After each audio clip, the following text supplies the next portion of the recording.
Alright, here we are. This is the first time I've worked on a PC laptop. I've done Mac several times, but I can't remember ever doing a PC. But anyway, first thing you do is undo the two screws on that back cover. And you can undo all of these little screws. And they're all roughly the same size except for the ones right by the two by the hinges. I've already taken the battery out. So keep these in a safe place. A little bowl or a bag or something that you won't lose them all because they're pretty small. You can take your hard drive out. You probably have some sort of cover or harness on yours, but this one was just in and secured with some paper. And underneath the hard drive, the little screw. Take that out as well. Then you need to pop off this keyboard. There's little tabs all along. So start in one corner, flick it, and then you can lift it up. Just go to the next, and the whole thing will finally lift up. You're going to need a pretty small flathead screwdriver for this. And then you can take off the ribbon. Now the ribbon, let's see if I remember, it pulls to the right, and you can slip it out.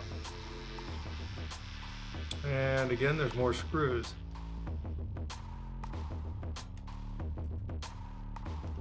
So take all of these out, again, put them in a safe place. Now I like to group them. These I'll put in a different pile than the ones I took off from the back. And the one just underneath that yellow piece of tape, I think, is the one that holds in the DVD player. So if you just need to take out the DVD drive, then just undo that one screw. And these just snap off, so you're going to have to grind your fingernails in between the plastic top and the bottom of the laptop here. Just snap, little clips until you get all this off. It's a little bit of a pain. It's not the easiest part of the project.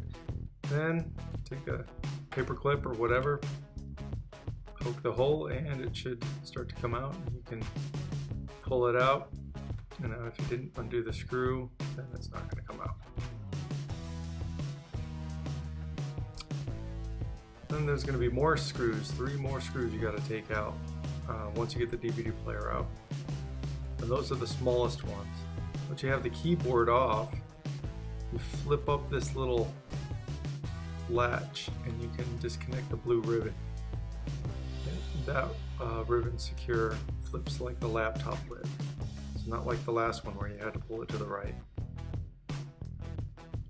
Alright, now you're at the motherboard, main board, and there are some more screws. Now these ones are marked with a little white triangle. And again, put these in a separate place. So when you're putting it back together, you can take them all in groups and you're not digging from one big pile and forgetting which ones go where. Now there's some black screws on the side that you don't need to disconnect. Those secure the cable mounts. But if you aren't sure which ones to do, just kind of lift the board up, and wherever it's not lifting up, there's probably a screw there holding it. And when you get all the screws out, undo this tape, pull it back, and you gotta undo this ribbon cable again. This one flips again like a laptop lid, flips up.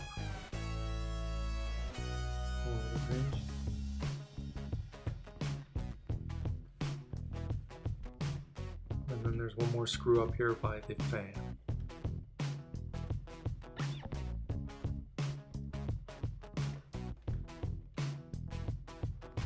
Alright, wiggle this thing out. You have to pull it away from the side ports. Lift it up a bit. There's going to be some cables connecting it. And if you can, just leave those connected at the top. Unless you have to separate it. Alright, now the problem with this board right here, see this split? So when you plug it in, right there, it got yanked or something and split, totally disconnected. So there's absolutely no power going to it because it's right behind the plug. So there must have been a pretty big yank on the power cord to separate that from the back. So a little tack of solder. This is such a small spot that it's a little hard to do, especially with a rough looking soldering iron like the one I have. Now see, I bridged the connection there. I don't know if you can tell, but I got to clean that up now so that it doesn't short circuit. You can see right here, there's no solder touching this piece of metal on the edge, just going straight, so that won't short circuit now. And I will test, make sure it's a complete circuit here. So I'm testing the back and it's good. And while I'm at it, might as well clean up the fan since I'm in here. Okay, now it's reassembly. This is always tricky. I always end up with more screws at the end for some reason, but here you go. Flip in this little cable there and put in all the screws. Now remember they're, I think these ones are the silver colored screws, not the black ones. And they go everywhere. You see a little triangle plus up at the top of the fan.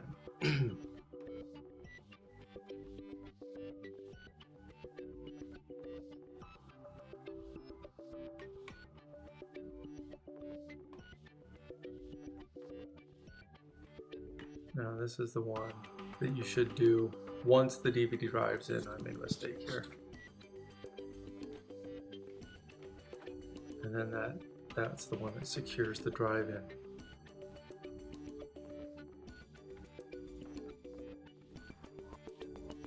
But should be correctable without totally ripping open the whole thing again if you made that mistake. And this is easy with tweezers. It's a little harder just using your fingers.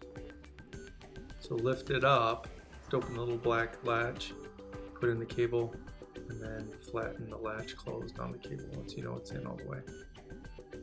So there's two, one at the bottom, one up here towards the top, underneath the yellow tape. And then once those are done, just squish it all flat, make sure all the edges are re-clipped back in. You'll hear them snap. And then throw in the screws. Hopefully you separated them into piles so you know how many and what kind and where they go. You put them in everywhere. You see those little dips in the metal with a hole in it.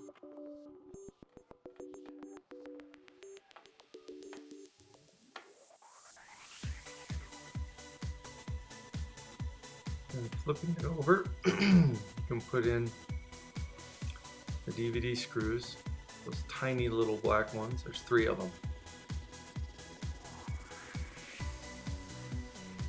And then clip in the white wire and the black wire. These things are kind of hard. If you get them lined up, you just push them right down. Don't get them lined up, they're not going to go down. So take your time with it.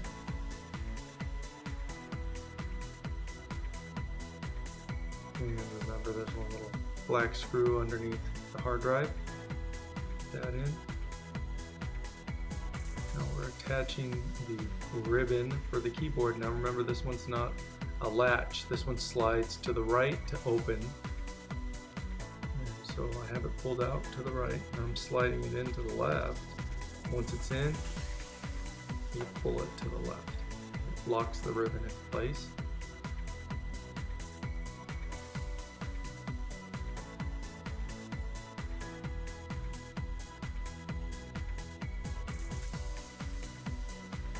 Bottom goes in first, just squishing along the tabs at the top here quick.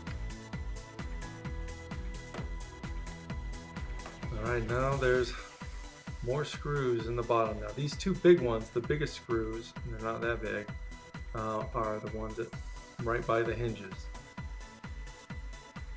so in case you can't remember where those fit. And then grab your big pile of the other screws and start putting them in all over the place. There's a couple more by the hinges, some more underneath where the battery goes, lots along the other half too.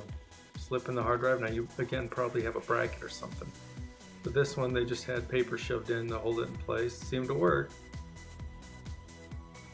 So put on all the screws and then put on this cover. I skipped all that, so you didn't have to watch that again. And then this has the two last screws here. And then you pop in the battery. And the DVD drive. Now, this should have gone in earlier, but you can just flip open the keyboard again and move the screw out and then lock it back in. So you don't have to rip open the whole thing. So now we're going to power it up and hey look, it works. So one yank and it disconnected the power connector port, but a quick solder. So I hope this helps. If it has, please like it. And if you have any questions, go ahead and ask.